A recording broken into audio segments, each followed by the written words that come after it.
thing for me to know that you really want to understand the concept of Riccati equation, which is non-homogeneous and is indeed a differential equation of first order.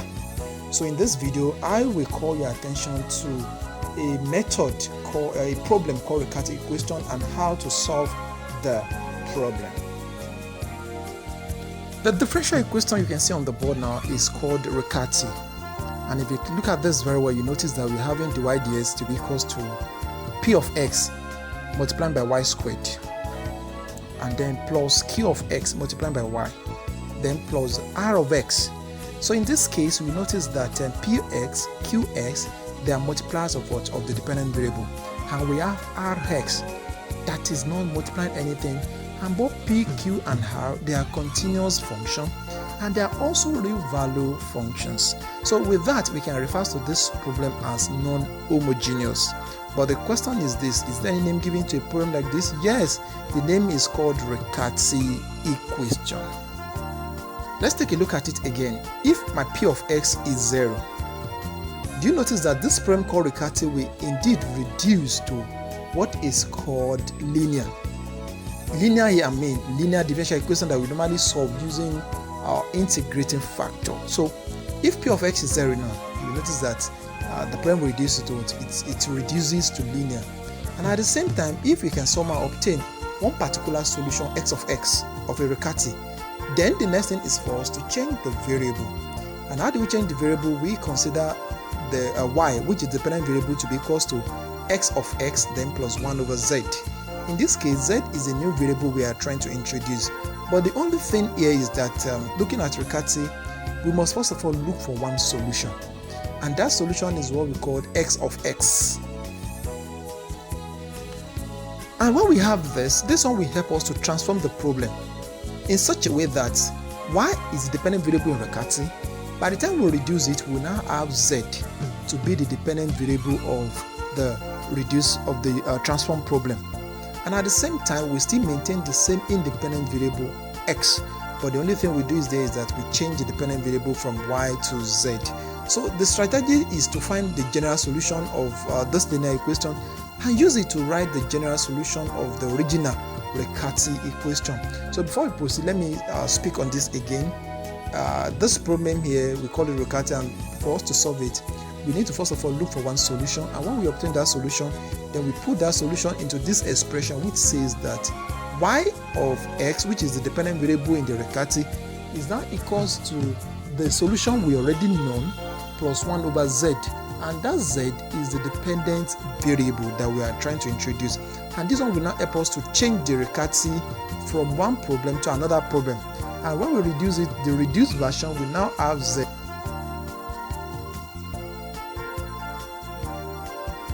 So let's consider example 1. The y dx is equals to 1 over x y squared plus 1 over xy minus 2 over x. Now, if you look at this problem, like I said, the first thing now is that we pay attention to look for one solution. So in this case now, if you look at the problem critically, you will notice that if I have y squared and I have y and I have minus 2 over x, then looking at this one critically, we can say that y is equals to 1 is a solution. Let me show you better. If I differentiate y equals to 1, you will notice that dy dx will give me what? Will give me 0. So if that is the case, then let me substitute everything back to the problem.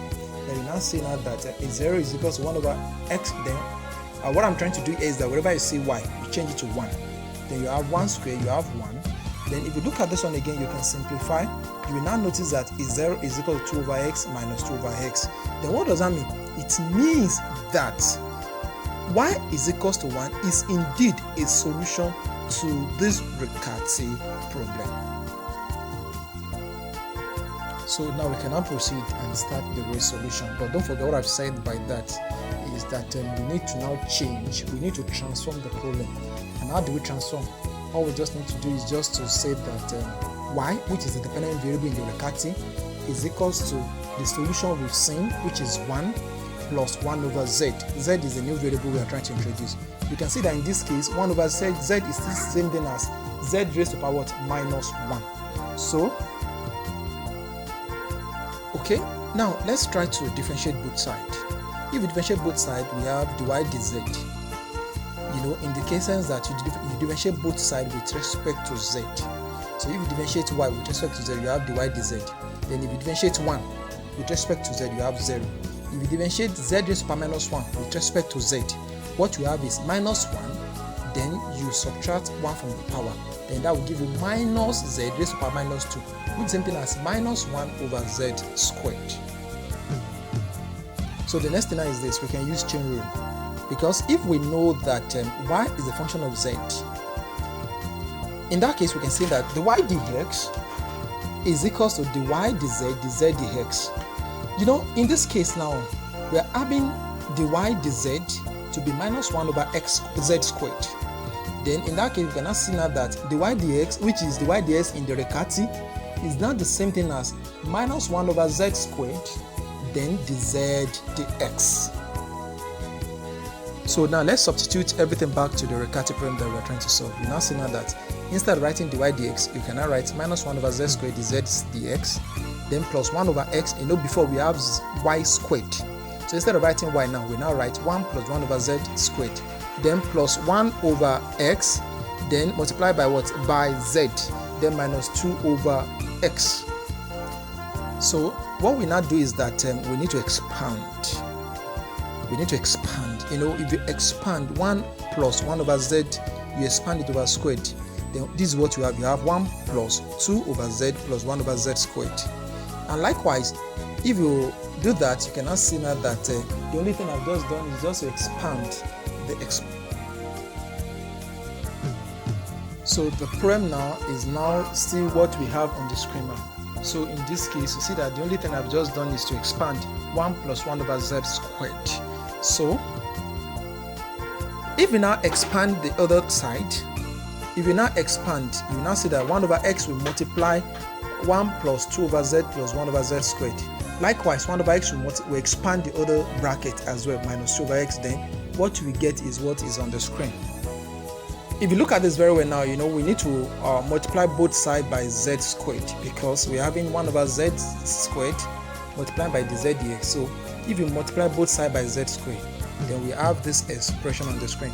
Then you now see that there are 2 times in red. If you look at them, you see that we can join them together first. By the time we join them together, what we now see is that we are going to have 2 multiplying by z squared over x. Then we have the remaining. So one thing can cancel the other. Then what we now have will now be minus dz dx is equals to 2z over x plus 1 over x plus z over x. So if we multiply both sides by minus 1, then we can see that dz dx is equals to minus 3z over x minus 1 over x. So looking at this problem now, you can see clearly now that this is a typical problem of linear, which is first order. And how do we solve this kind of problem? We need to look for the integrating factor. So in this case, let me call this one equation 1. Since we know this to be equation 1, then we need to find our integrating factor, which is in this case, see that p of x is 3 over x. Then that will give me exponential integral p of x dx, and that will give me exponential 3 ln x dx, and that will give me exponential ln then x raised to power 3 dx, and exponential will take care of ln, then I can have x raised to power 3. The next one I'm going to do now is that we multiply both sides of the equation 1 by the integrating factor. So you now see x raised to power 3 then dz dx plus x raised to power 3 dz dx, and then we have equals to minus x raised to power 3 then 1 over x. One thing I've explained to you now is that the problem we're having on the screen now is more or less as if we are having d dx multiplied by the integrating factor multiplied by the dependent variable z in equation 1. Then you close the bracket, then you say is equals to minus x raised to power 3 then 1 over x. So if you rearrange and you make the x to go to the side, then you can now see that the next thing that we need to do now is to really find integrate both sides. Then we obtain the final integrate both sides. Then we obtain the final solution. So we now need to proceed now, trying to find integrate both sides, and that means that we are having integral d, then integrating factor multiplied by the dependent variable z, then equals to integral of minus x raised to power 3, then 1 over x the x. So if you integrate d, then it will go. Then you have x raised to power 3, then multiplied by z, then is equals to, then the other side, so x will cancel x raised to power 3, that will give us x squared. Then by the time you integrate x squared, you know that will give you x 2 plus 1, then divided by 2 plus 1. That is what we have. That's how we're able to obtain minus x raised to power 3 divided by 3 plus c. So we need to divide both sides by x raised to power 3. And that will give me minus 1 over 3, then plus c divided by x raised to power 3. So we can now proceed now, find the final general solution of Riccati. But remember that we are not actually looking for z. So we need to return back to our solution, which, you know, if you look at the solution of Riccati, we notice that it's in agreement with what we said earlier and the properties in my last video, which is module 2 unit 1a, which we said that if there are two solutions, y1, y2, they are solutions, then it means that the addition of them is also indeed a solution. But in the case of Riccati now, we are having it to be what? 1 over z. That means that 1 over the second solution. So we can now come back here and say that the final solution 1, which is the solution that I've shown you before, that 1 is indeed solution, then plus 1 over z. So you put z here. So whatever you obtain here is the final solution. So this is where we're going to call it. We're going to stop on Riccati. So we can now see now that Riccati problem is more or less as if you first of all look for a solution. Then by the time you have one solution, then you now say that the dependent variable y is equal to that one solution, then plus 1 over z. Then z is the new variable you are trying to bring on board. So that one will help us to reduce the problem back to linear. Then you can find your solution. Thank you very much.